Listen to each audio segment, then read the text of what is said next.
اب ہم جس ہستی کی بات کرنے جا رہے ہیں آپ ان کی پریشانیوں کو سمجھیے گا بھی اور اپنی زندگی میں اپلائی کر کے اپنے آپ کو ٹرینڈ کیجئے گا، بالخصوص اس بات پر کہ امام ابن کثیر رحمۃ اللہ علیہ بڑی کتابیں لکھی، ان کی تفسیر ابن کثیر بڑی معروف ہے دنیا میں۔ تو وہ کہتے ہیں میں نے اپنے استاد محترم سے کہا کہ میری زندگی میں غم بہت زیادہ ہے، تو مجھے کوئی نسخہ بتائیں کہ میری زندگی کے غم کم ہو جائیں۔ تو استاد واقعی استاد تھے، انہوں نے کہا کہ آپ اللہ کے نبی کی سیرت کا مطالعہ کریں۔ کہتے ہیں میں نے اپنے طور پہ سوچا یہ کیا نسخہ ہے بھائی، میں تو چاہ رہا تھا کہ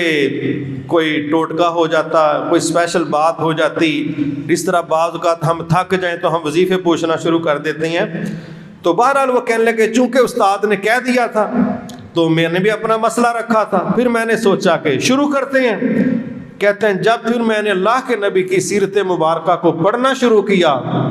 تو کیا سمجھ آئی ہمارے غموں کی کیا حیثیت ہے۔ غم تو سارے ادھر جمع ہیں،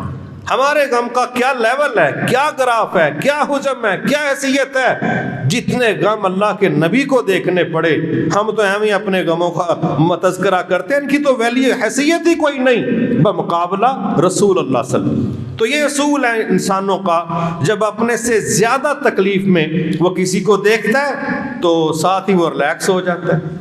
مجھے یاد ہے ہم ایک دفعہ عمرے پہ گئے تو جس کمرے میں ہم ٹھہرے اسی پہ ڈسکا کے لوگ ٹھہرے، بائی چانس پتہ نہیں ان کو کیا پرابلم تھی ایئرپورٹ پہ، تو انہوں نے ہمیں رات 2 بجے سے لے کے صبح 10 بجے تک ہم لائن میں کھڑے رہے، نہ واش روم نہ کوئی سٹنگ، لائن میں کھڑے ہو کے تقریباً یہ 10 گھنٹے کا وقت جب ہم نے وہاں گزارا تو ظاہر ہے کھڑے ہو کے بندے کی کیا حالت ہو جاتی۔ تو جب ہم ہوٹل میں پہنچے تو دوسرے دن ایسے ہی باتیں چھڑ گئیں، تو ڈسکا کے کچھ لوگ تھے کہنے لگے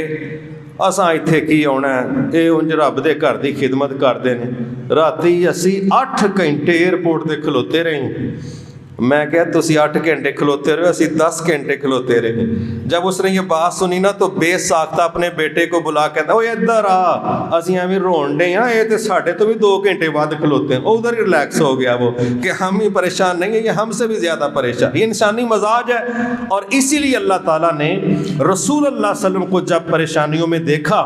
تو اللہ تعالیٰ نے پچھلے نبیوں کے واقعات بیان کیے کہ آپ پریشان نہ ہو، یہ کوئی پہلی ریہرسل نہیں ہے، یہ کوئی پہلا مسئلہ نہیں ہے۔ آپ سے پہلے یہ جو پوری سیریل ہم نے بھیجی ہے نا تو یہ سب کے ساتھ معاشرے نے یہ کیا ہے جو آپ اپنے معاشرے میں دیکھ رہے ہیں، یہ کوئی نیا مسئلہ نہیں ہے، لیکن آپ نے صبر کرنا ہے، صبر کرنا ہے۔ اس طریقے سے اللہ اپنے نبی کو آگے لے کے چلتے تھے۔